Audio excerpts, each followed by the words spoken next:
How to block AliExpress emails. Hello everyone, welcome to this channel. I'm Emily and I'm here to help you out today.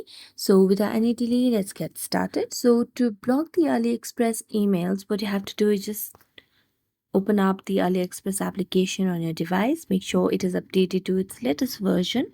Also, after landing to the homepage of AliExpress, make sure that you're logged into your account. So as you can see, I've already logged into my account and this is the homepage that appears on the screen. After that, tap on the account section, which is at the bottom right corner of the screen. Now, after tapping on account, all you have to do is tap on the gear icon at the top right corner of the screen.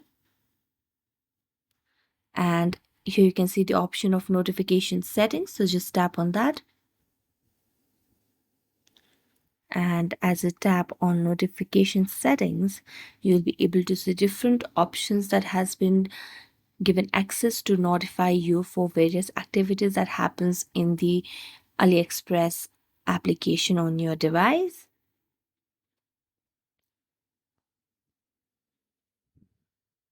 So just make sure that you toggle all these notification off so that you do not receive any emails from AliExpress and you are able to block the AliExpress emails. So thank you so much for watching this video. If you enjoyed it, don't forget to like, subscribe and hit the bell notification for more updates. That's it for today and see you next time.